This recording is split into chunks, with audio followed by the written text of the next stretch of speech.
বিসমিল্লাহির রহমানির রহিম। বাবু মা জাআ ফি সিয়ামি সিত্তাতি আইয়ামিন মিন শাওয়াল।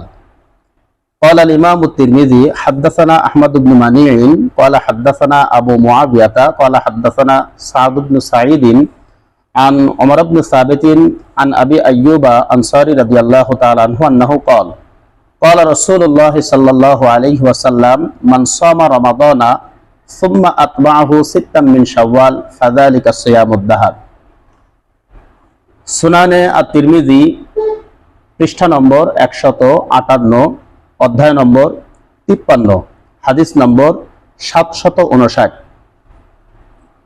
ইমামে তিরমিজি রহমতুল্লাহ আলাইহি তার উস্তাদ আহমদ ইবনে মানি থেকে হাদিসটি বর্ণনা করেছেন। তিনি বর্ণনা করেছেন আবু মুআবিয়া থেকে, তিনি বর্ণনা করেছেন সাদ ইবনে সাঈদ থেকে, তিনি বর্ণনা করেছেন ওমর ইবনে সাবিত থেকে, তিনি বর্ণনা করেছেন হাদিসটি প্রখ্যাত সাহাবী হযরত আবু আইয়ুব আনসারী রাদিয়াল্লাহু তাআলা আনহু থেকে। তিনি বলছেন রাসূলুল্লাহ সাল্লাল্লাহু আলাইহি ওয়াসাল্লাম বলেছেন, যে ব্যক্তি রমজানের রোজা রাখার পরে শাওয়ালের 6টি রোজা রাখবে সে পূর্ণ বছর রোজা রাখার সওয়াব পাবে। সুবহানাল্লাহ। এই হাদিসের আলোকে আমরা বুঝলাম যে রমজানের রোজা রাখার পরে শাওয়ালের 6টি রোজার ফজিলত এবং গুরুত্ব অত্যন্ত বেশি। অর্থাৎ রমজানের রোজা রাখার পরে যদি কেউ শাওয়ালে 6টি রোজা রাখে তো সে পূর্ণ বছর রোজা রাখার সওয়াব পাবে। এ বিষয়ে আমাদের কাছে কিছু প্রশ্ন এসে থাকে প্রতি বছরই।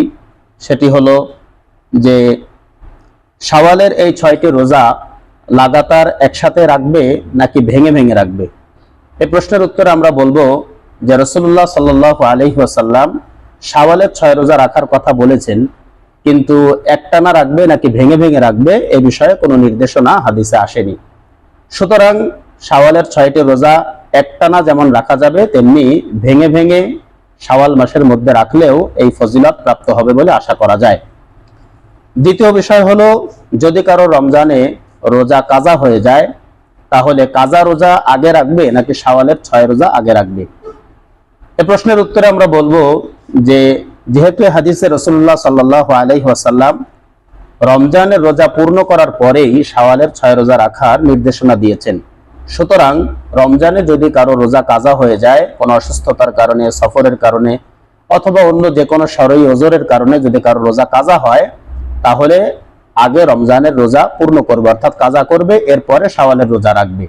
তবে যদি কারোর রমজানের রোজা এত বেশি পরিমাণ কাজা হয়ে যায় যে পরিমাণ রোজা কাজা হয়েছে সেই কাজা রোজাগুলো শাওয়ালের মধ্যেই রেখে আবার শাওয়ালের 6 রোজা রাখা সম্ভব হবে না বলে মনে হয়, তাহলে সেক্ষেত্রে শাওয়ালের 6 রোজা আগে রেখে রমজানের কাজা রোজাগুলো পরেও রাখা যাবে। তবে উত্তম হলো বা সম্ভব যদি হয় তাহলে রমজানে কাজা হয়ে যাওয়া রোজাগুলো আগে রাখবে এবং শাওয়ালের 6 রোজা তারপরে রাখবে, এটাই উত্তম হবে।